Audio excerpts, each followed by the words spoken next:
Yellowknife and the NWT, like any place, has social issues. But as I walk around downtown today, it seems more prevalent than it has in the past. I'm on a mission to find out why.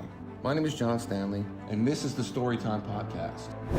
All right, welcome to the Storytime Podcast. I have with me today Ryan Peterson. And Ryan is a trainer at Stanley Boxing and Fitness, so I might be a little biased in having her on, but I'm going to have her on anyway. So what we're talking about today, and what we're going to talk about, is just some life experience. As you know, the issues in the Northwest Territories, one of the biggest issues that we talk about here all the time is addiction, and I know that you've had some personal experiences with that, and maybe we can talk a little bit about it and kind of walk us through your life and how you kind of ended up on that road. Yeah, so I just want to say thank you, John, for asking me to come on your podcast. Ryan Peterson. I am Tetlagwichan. I moved here when I was 6 years old. And the reason we moved here, just there were issues in along the lines of addictions and alcoholism. And my father died from alcoholism at the age of 31. I didn't know that. I'm sorry to hear that. Yeah, he was quite young. So it runs in my family. And, my mom moved us here to kind of, I guess, remove us from that.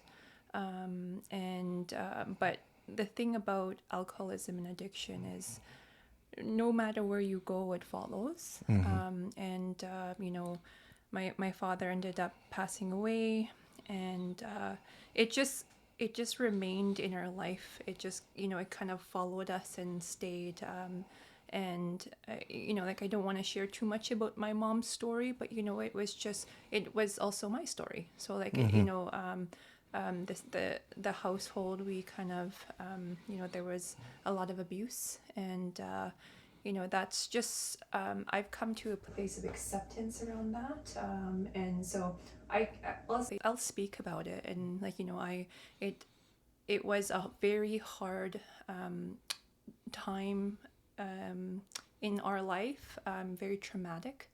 And with that way of living and that kind of like atmosphere and environment, it takes a toll on you, Of course, yeah. Yeah, it's very heavy, it's dark. And to go through that as a young girl, I was 6 years old, and then, it was about 6 years of kind of like living in that. And so there are, a lot of secrets, things that happened in the household, the things that you don't really, talk about it, you don't really feel comfortable talking about it as a young person. And I guess that's kind of like the beginning of like my story is like, and that's not the reason I know that I ended up the way that I am. Like there's never like I never want to like blame or say like I'm the way I am because of the way I was brought up. Like I truly believe that alcoholism is a disease, and so who knows, like I may have genetics. There is a lot of studies that have shown now there is a genetic disposition to people who have addictive personalities in general, right? Like they fall, whether it be drugs, whether it be alcohol, Yes. that kind of fall into that category, and it's like it's not a coincidence. Like I have two of my dad's brothers are alcoholics, and some of their kids ended up as well. Mm-hmm. In the same situation. So yeah, and I guess to some degree environment as well. But anyway, I'll let you continue with the. Yeah, I think it's just I feel like it's so layered, and like the way I want to like talk about it or approach it, I feel like there's just so many different angles I could come at it. Like it's just because of the environment, because I come from it, like my father and that side of my family, and I never want to like I don't know how to like approach this. It like I want to be like gentle, but I don't like I want to like I don't want to like share too much, and like I just like because I feel like when I talk about these things, it's very vulnerable. Like mm-hmm. obviously, like it's very intimate and personal, and I just like where I get a little resistant to sharing about this is like because it's not just my story, it's like my family's story, you know. And so I kind of feel a little protective about it, but I also know that sharing about it is healing, and it may potentially help somebody else who has gone through something similar. And Well, no, yeah, I mean, like just to add to that, it was actually a post that you made on Facebook.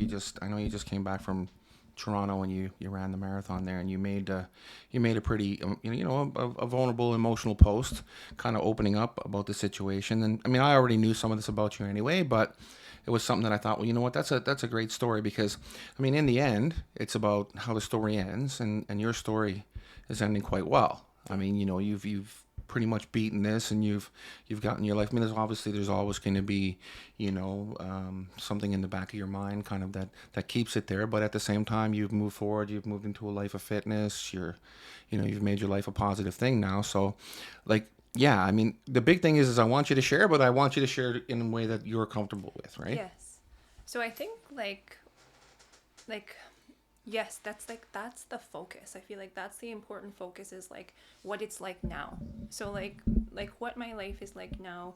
I don't want to be that person who focuses so much on the past and the pain and the hurt, because I feel like I have grown so much from those experiences. And like, but I think it's important to at least like touch on it, right? So like, yes, I came from a traumatic upbringing, alcoholism, abuse, and these things happened. And like, I had to kind of, I was in silence for a long time. And then I found that it was like a false sense of relief for me. So like when I eventually found alcohol and drugs, it gave me this relief that I didn't know that I was like seeking. And it It's was an escape, essentially, right? yes, yeah, it was an escape for me. And so like fast forward to when I ended up having to quit, because it was just so overwhelming, and there was just so much pain and hurt and like this emptiness. In the beginning, when I found that relief, it was almost like magical in a sense, because it was like alcohol was almost like my savior from that pain that I was feeling. Mm-hmm. And it's crazy to think about that I could speak about it in that way, because now that relief comes from something else, and it comes from like living a spiritual life. And so like I don't need to go to the bottle, I don't need to go and pick up a drug to find that relief anymore. And that relief was actually, like I said, a false sense of relief, and it was temporary. It was very temporary. Yeah, that's the thing, right? It's a temporary escape, and you wake up the next day, you feel worse, Yep. and then Life. it hits more, and Yeah. So with that way of life and that lifestyle comes the anxiety, the depression, the low self-esteem, like just this unworthiness. And like unfortunately, because of that, there were a couple of times that that I had attempted to take my own life. And like that's just the reality of like the mental illness that comes along with alcoholism and addiction. It just kind of, you get to this place where your disease is talking to you and telling you these things, and you start to believe these things about yourself, that you're like like there's no hope. And then there's like this hopelessness that comes with the disease of alcoholism, and this powerlessness. And towards the end, before I reached out my hand for help, because like that's essentially what happened at the end. It was just like I don't have any more. I don't have any more. I need to stop what I'm doing. And thankfully, somebody was there to help me. So where did your family originally move from, if you don't mind me asking? Yeah, so it's Tetledge, but Fort McPherson. Okay. Yeah. And that is up in the Beaufort Delta, so more up north. So how many people would live in that community?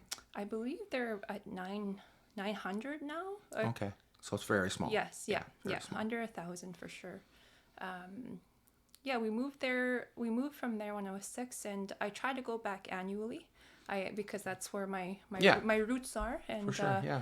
And I think that a big thing for me in along my healing journey thus far is, obviously finding myself and, healing that relationship with myself and, with my family. And so I think like a big thing about me is like my identity. Like for so long, I centered my whole identity around being this hurt person and being this broken person that like now that I'm 6.5 years sober, 7 years in September. I have come a long way in my healing journey, and I'm finding myself, and like the unfortunate thing about moving away from my home community was, being removed from my language and culture. And I'm an Indigenous person, and so like I live in Yellowknife. Yes, there are many Indigenous people here, but like I'm a Gwich'in person, and I think that where I kind of still feel a little confused and lost in the world is like I still have yet to kind of get to a place of feeling comfortable in who I am as an Indigenous woman. And can you still speak your native tongue fully? No. So because we moved away at a young age, like I would have learned it in school there. Ah, okay, yeah. That's it. It's interesting because the last like probably couple years I've been, as you know, I'm going to be running for MLA, and one of the things that I've been looking at is the situation with addiction and homelessness and everything here, and so it's caused me to kind of delve into the culture a little bit and try to understand how a lot of people sort of ended up in this situation. Because when you're looking at it from the outside, and I mean, coming from the East Coast, I didn't even know, like, for instance, that residential schools even existed until I moved here. I'd never heard of them, right? Which is so odd when you think about how long they've existed, but it just wasn't something that was a factor there, right? And, like, I've grown to have a real sympathy for the people, and what went down, because, obviously, I mean, my family is of British descent and whatnot, and you look at the the colonization and whatnot, and that's one aspect of it. But what really got me was the residential school program, because as a father now, I've talked about this in a previous podcast. As a father, like the idea of someone coming to my house and saying, I'm going to take your children and I'm going to take them to this school, and you have nothing you can say about it, and we're not going to we're going to take them away from your culture. We're not going to teach them any of this stuff, and you're going to learn this and this and this, and if you don't learn it, then that's going to be a problem, and we're going to your kids are going to be abused, and it's horrific when you think about it, right? And it's hard for most people, it's hard for them to even wrap their heads around it today, because we don't obviously think the same way now that they did in those times. And but the big thing was for me too, was seeing that this went on in it was the 90s. It was the 90s. So that's a question I have for you. And I mean, how much you want to share in here is up to you. But like, was there anybody in your family and family history that was involved in the residential schools? Yeah, both my parents. So they were the tail end of residential school in the Northwest Territories. Okay. So they were in Grolier Hall, which is in Inuvik. And so my parents met in residential school. Oh, wow. Yeah. So that's one good thing that came out of it. Yeah. So I exist today because of like that meeting. So my father is from Fort McPherson. My mother is from Fort Good Hope. And so a lot of the small communities around Inuvik would go to Inuvik and attend the school there. Wow. And so my parents and then my grandmother as well went to a couple different, and they, because of such a sensitive topic, and because of things that went on there, and because of it obviously has had its impacts on Indigenous people and my family. To make it personal, I have never outright asked questions, and like I feel like that will come eventually.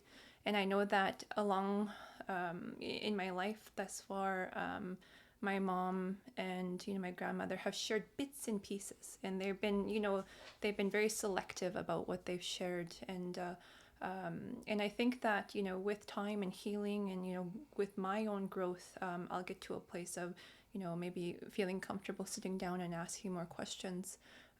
But in a larger scale, I know the impacts it has had on. Well, yeah, Yeah, I mean, on society here in general. I mean, it's definitely. quite obvious, right? Yeah. And I can understand why that would be a difficult topic, because obviously we know what went on in the schools, and it's interesting for me because I don't know if you've ever heard of the movie. I brought this up in a podcast before too, The Boys of St. Vincent, but it's based on a Newfoundland orphanage called Mount Cashel.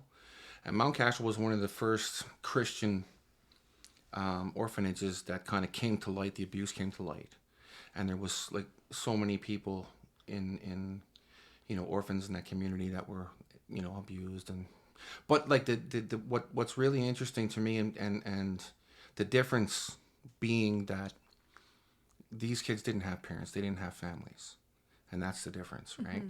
The indigenous kids that went there, the majority of them obviously had families, and they were taken away from their families, and that's what so not only did they go through the abuse and suffer that, but they had to deal with the separation from their family as well, right? Yeah. And the people that were left behind, obviously, like I said, I mean, for me, if you took my daughter from me, I mean, you might as well shoot me, right? Like I'm done, right? Like so I can't imagine how that felt, and obviously it's created a cycle, right? Yeah. Because once we get abuse and alcohol or drugs or whatever the case may be in a family situation, it has a tendency to carry over, and that's something that has become an ongoing problem that's difficult to deal with, and it's so complex. It's not a simple thing to solve, right? But I'm curious to hear more of your story, so I'm going to let you go back, and then I want to get some opinions from you as we go along as well. Okay. Yeah, like I So how did you okay? So when you obviously you got tied into alcoholism, and it kind of took over your life at some point in time. So what was the first step for you to breaking it? Yeah, I feel like the time period of my life where I was kind of you know I was under restraint, I guess, from my disease, and I feel like it was just like almost like I was in this like Groundhog Day, right? It's like towards the end, you hear that cliche saying, which is like, I'm sick and tired of feeling sick and tired, and it's like mentally, emotionally, spiritually, physically, like it takes a lot on your body, mind, body, and spirit. And towards the end, I was just kind of like losing myself, like really. And ironically, it was a boyfriend at the time who also was kind of struggling with his own issues, and he was the one that said, Ryan, you should take a look at like what's happening right now, and open your eyes to what's going on. And it was a weekend bender. It was Really? and it was that was kind of like the norm for me. That's the way I drank. I was a blackout drunk, and I had no control over that. And it really could go any way with me in these blackouts. I could, become angry and hostile and violent, or I could be super sad or depressed, and or like overly over the top happy. And it was just one or the other. And the violence and the anger, I feel like was more so the norm for me, and that got me in trouble a lot, a couple times with the law. And I actually narrowly escaped some jail time at one point, and I was in high school. And Take it from me, that's no fun. Yeah.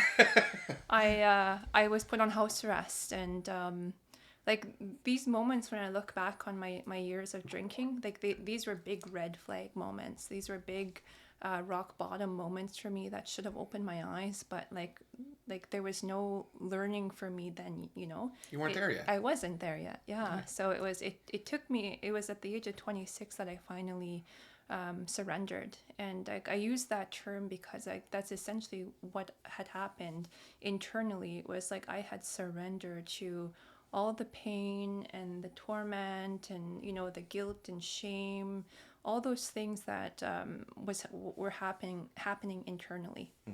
And I had to surrender, and I had to admit that I had a problem. Well, that's the first step to anything, though, isn't it? Right at the end of the day, is realizing that you actually have a problem, because you can't, and from my experience and people that I've known who've had issues with alcohol, a lot of them just won't admit that they have a problem, and that's you can't. I mean, how do you fix a problem that you don't have? Yeah. And it wasn't even necessarily that I was in denial, because like I knew that I had no control after that first drink, and I knew that I came from a line of alcoholism. So like it was like always in the back of my mind that I had no control over the way that I drank. And so when it was almost like it was like delusional.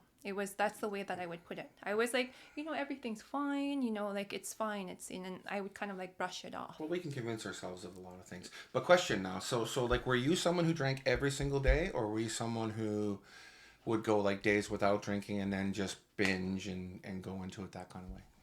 So I was kind of, you hear the term like weekend warrior, but like my weekends bled out into the week. So it wasn't an everyday thing, but it was definitely like a Wednesday to Tuesday. Like it was almost like, it was almost every day. Almost every day, yeah. Yeah. And so like I would give myself brief moments, because it was like you turn to the bottle. I turned to the bottle. I drank for an escape, for numbness, to numb, because essentially what I was doing for many years, because of the horrible things that happened in childhood, I was trying to outrun my demons. There were ghosts from my past that were tormenting me and haunting me, and I just didn't want to feel those horrible things. And I just had this like big empty gaping hole in my chest, and I was trying to fill that I can understand that. Yeah. And so I lost my train of thought. Don't worry about it. You were talking about that gaping hole and how you essentially would drink and so I guess at the end of the day, what I'm thinking is and this is what I've been kind of, from what I've read and from what I've, from talking to other people, it's like, you drink and then you drinking to escape, and you wake up and then you feel terrible, and the only way to get back out of that feeling terrible is to drink again. Yeah, that's exactly. Yeah. I was in that vicious cycle, and that's really what it comes down to, is a cycle, right? I mean, and I can understand that, because I mean, like, I've never had an alcohol problem or anything, but I used to have a really, like, I had a rage problem. I had a big rage problem. I used to have a really, really, really bad temper. And one of the things that, I mean, I changed over the years, and it's been an ongoing experience. And someone who knows me today and someone who knew me in, say, 2006, 2007 is talking to a completely different person. Yep. Right? And some of my tattoos all my tattoos have meaning, right? And like, this is my kind of internal monster, with the one on my chest here, and this one here, I don't know if you're familiar with this, but this is the scorpion and the frog. Are you familiar with that story? No. So the scorpion and the frog is essentially about human nature, right? So scorpion comes up to a river and he wants to cross. He sees a frog. He says, "Hey, frog, give me a ride across the river." The frog says, "No, I'm not going to give you a ride across the river. You're going to sting me." Scorpion says, "Don't be stupid. Why would I sting you? Then I'll drown." Right? Frog says, "Okay, that makes sense. Jump on my back." Jumping on the back, halfway across, the scorpion stings him. The frog says, why would you do that? Now we're both going to die. And he said, "Because it's my nature." So we have a nature in us, right? A nature in us, like and that nature can be addiction, wanting to escape, or, in my case, it was, wanting to fight the world, whatever the case may be, right? And, I would justify everything in my mind with disrespect. You disrespect me, then we're going to go, right? Kind of thing. And there's going to be violence, but it's not a way to do things, right? No. And so we have a way to escape. Now I escape now by building castles. That's how I escape now. I do like odd little things, but what I mean by that is essentially we find a way to go outside of reality, right? And for some people that's drinking alcohol. For some people that's getting involved in building fantasy castles or whatever the case may be. And for you, it became fitness as well, right? So fitness became a big piece of your journey, right? Because we know that if we treat the body right, your mind starts to change. So talk to me about that. How did we get into the big fitness journey, and how much of an impact that had on your life? Yeah, definitely. Yeah, so it was September 19, 2016 that I sobered up at the age of 26, and I feel like I needed that first year of sobriety before I could, kind of like get into anything. I just really needed to focus, narrow in on my recovery, and I did that. And it was it was hard. Like, I'm not going to lie. Like, healing is hard work. And after that first year, I decided, like, I want to, get back into fitness. Because I used to be, I used to love sports, and I used to be in wrestling. I love track and field and I didn't soccer. know that. I didn't know you wrestled. Yes, That's awesome. I wrestled from grade 3 to grade 9. Awesome. Went to a couple of tournaments. I loved it. But yeah, I was big into sports, when at a young age, and because of all the drinking and that lifestyle, I kind of fell away from it.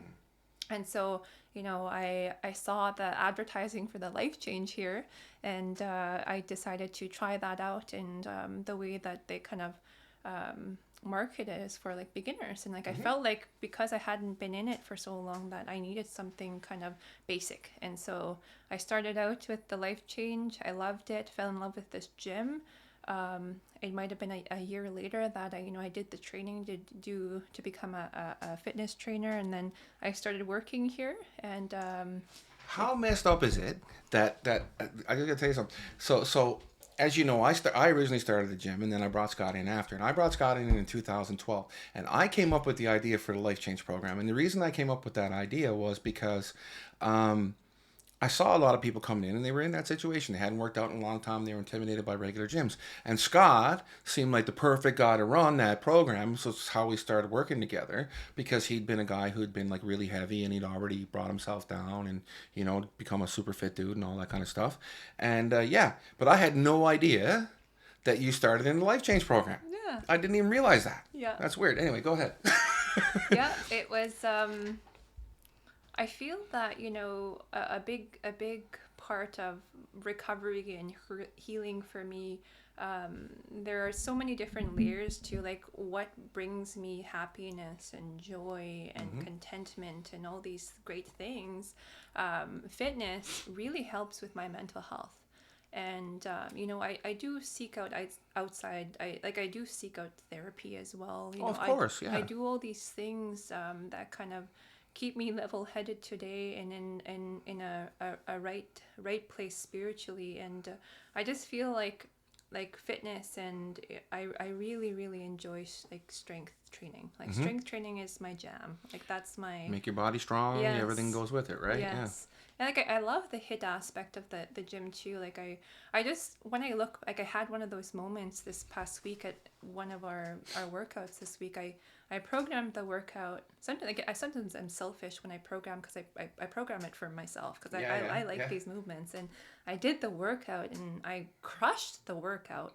And in those moments, sometimes I look back and think, like, 3 years ago, this workout would have killed me, And today I could do it without even breaking, like, I'm just in a much better place physically. For sure, you're way, Yeah. You're super fit now, and that's so true, because, like, I've always been, like, since I stopped fighting, I just lifted, right? So I was just a big guy, right? But I mean, the truth is, I couldn't run I couldn't run across the parking lot and gas completely out, because I was just, I could bench press 450 pounds at one point, but I had no cardio whatsoever. And when Lennon was born, I said, you know what? I've got to start to get back in shape. And I went in there and I started doing old conditioning rounds like I do with the fighters. And man, oh man, I did a 2-minute round and had to take a 3-minute break to get to the next round.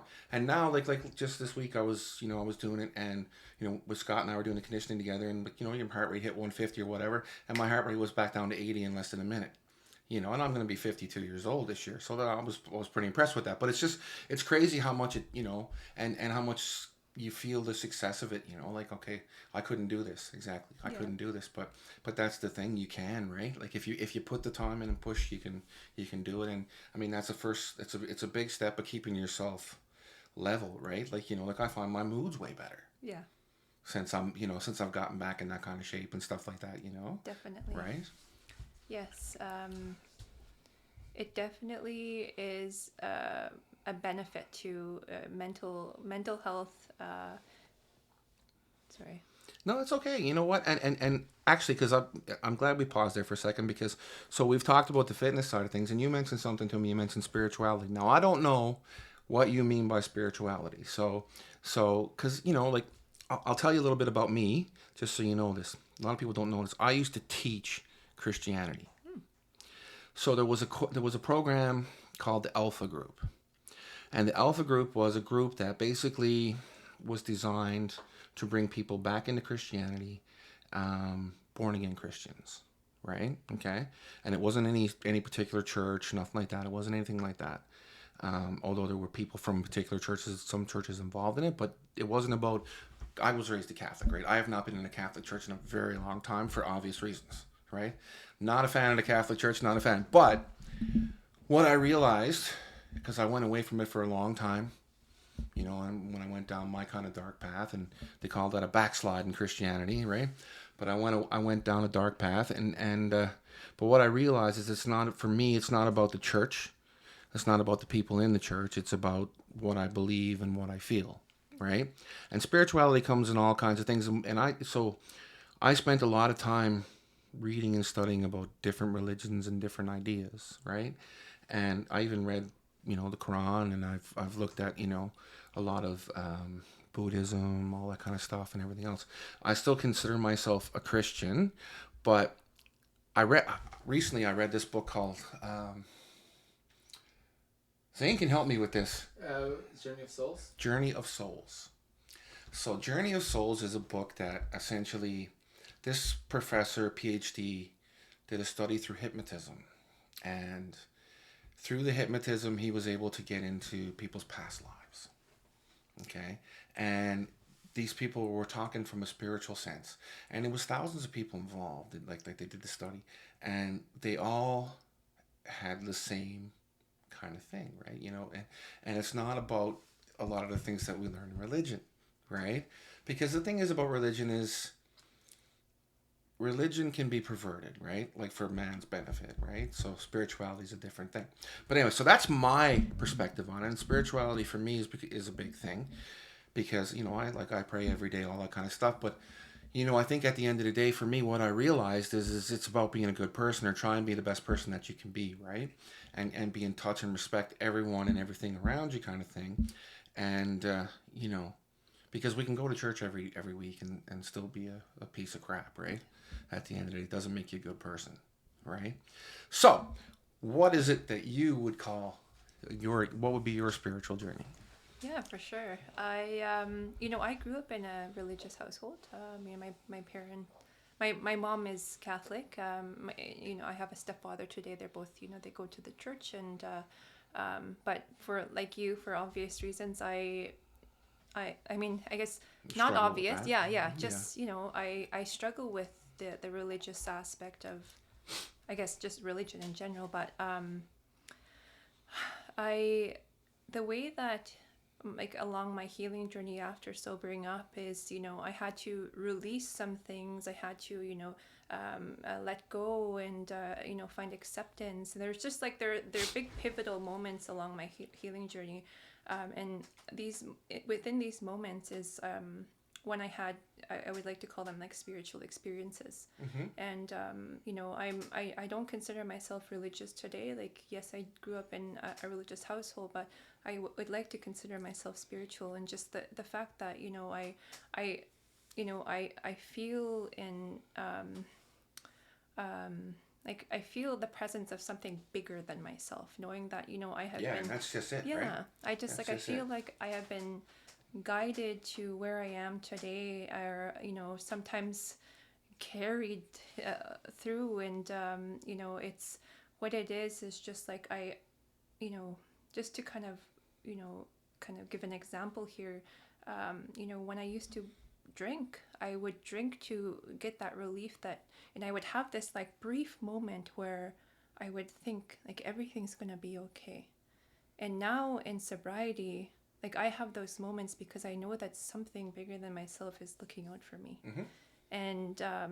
And for me, that is in I like to think of myself also as like open-minded. So like you read, you have done your research on religion, you know, you're open-minded and you're seeking in different areas, and like I'd like to think that I do the same thing. And just to simplify, not religion, but like to just look at the kind of spiritual principles within those religions, and to just find the beauty within that, because like there always is similarities, you know. There's links and similarities in all religions. And I feel like, you know, just doing the next right thing, you know, is kind of, to simplify it, my way of living.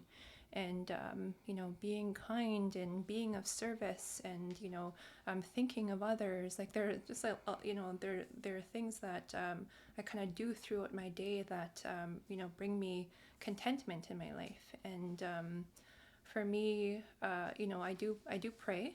I meditate. I have a spiritual discipline, but you know, I don't do the prayers that I grew up with, you know. No, and I don't think prayer is really about that. At the end of the day, like I think, you know, my thoughts on you know, I'll say God. I always say God, but like my thoughts on God is I don't think that God wants me to pray a particular way. I think He wants me to be in touch with you know, the higher power that He is or she is, or you know, I don't know if God's a boy, a girl, or what. I don't know, right? I can only go by what I've, you know, kind of grown up with. But my thoughts are that it's all about, you know, being spiritually connected, and at the end of the day, we're all ultimately connected, right? And so trying to be, you know, decent, because it's funny. I'll give you an example.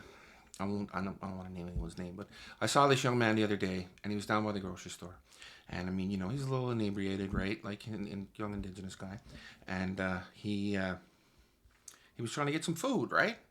And I watched this person who I know is a religious person, right? Kind of snub him and walk away, right? Now, he asked me, I said, how you know, how you doing, brother? I didn't really say anything to him, right? I just walked in and I bought him a sandwich, and I came out. When I came out, I just handed it to him and walked away, right? It wasn't about like, you know, and you know, I mean, I'm not the type of person who wants to make a Facebook post because I gave someone a sandwich, or you know what I mean. It wasn't about that. I just don't feel like anybody should be hungry. Now, if he'd asked me for money, I wouldn't have gave it to him, because I'm, you know, he's probably gonna do something else with it. But I'll never see anybody ask me for food, right? And so I guess what I'm trying to get at is like, you know, just because, you know, you're a churchgoer, or you're someone who prays and all that kind of stuff, doesn't make you a good person. And at the end of the day, ultimately, I think that's what a spiritual journey is supposed to be about. We're supposed to be out there trying to help people, right? You know, and we've all got our judgments. We can all sit here and say we don't judge anybody, but we do. Everybody does. It's human nature. But does that judgment carry over to the fact that you wouldn't help somebody, right? And that's what I think, you know, as a Christian, or as a person, that I want to do, right?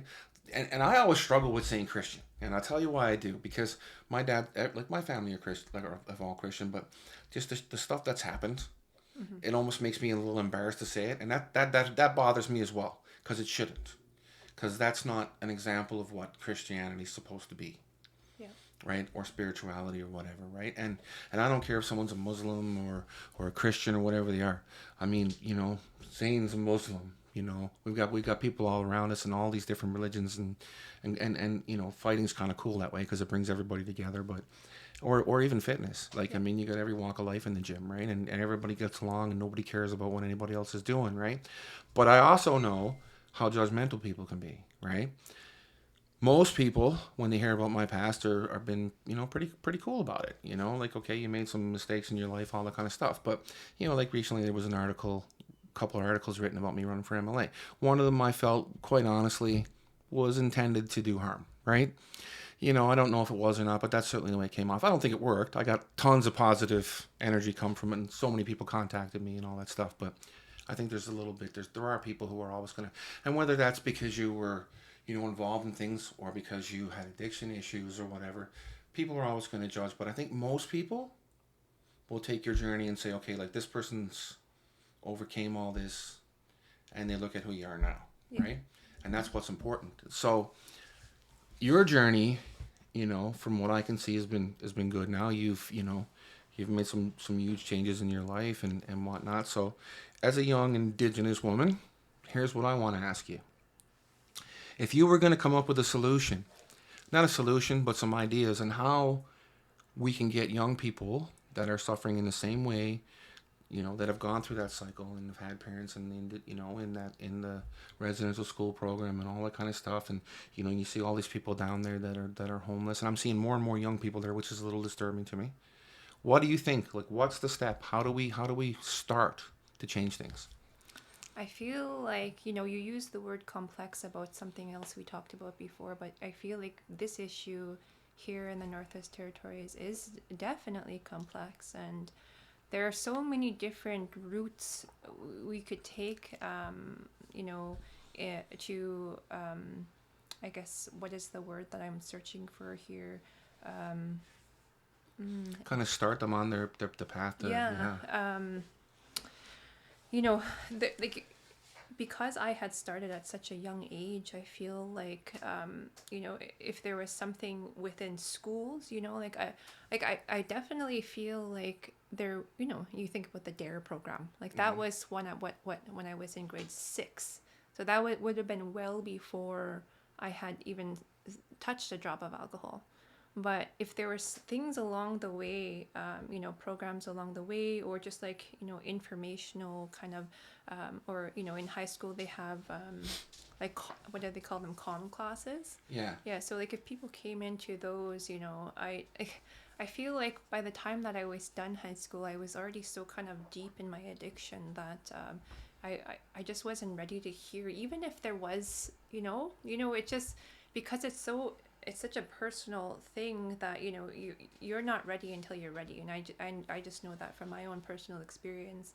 But like, to give an example, I had gotten in trouble with the law twice. And both times... when you were in high school? So in high school, I was put on house arrest. Okay. So that time, it wasn't... The way that they kind of approached it was, they give you a drug and alcohol counselor. Okay. And then this drug and alcohol counselor like shows you a video, and it's almost like in one ear out the other. Well, yeah, of course. Because yeah. it's like, I just feel like there wasn't, I don't know, because I wasn't willing or ready, and maybe like the empathy and compassion wasn't there from this drug and alcohol counselor, that, it didn't sink in, that I may have potentially had a problem.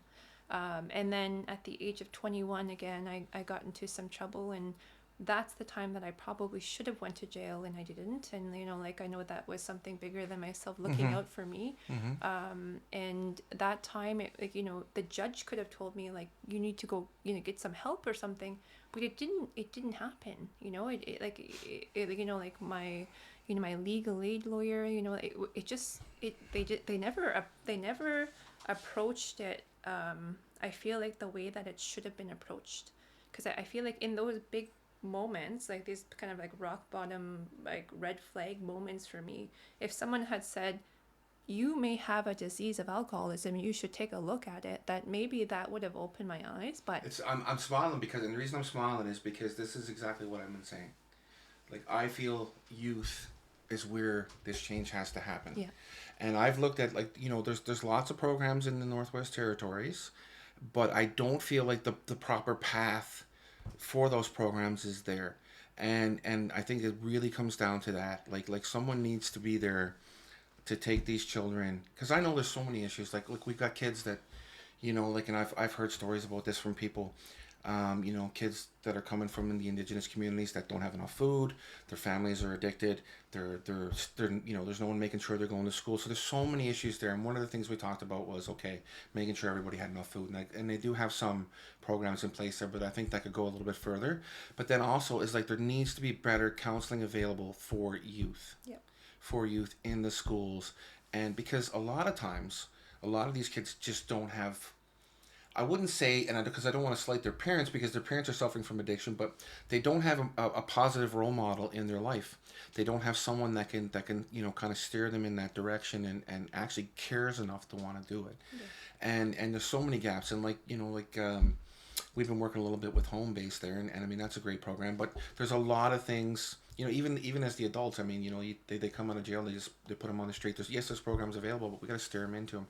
But I feel like with if you're going to break a cycle, it has to start young. Yeah.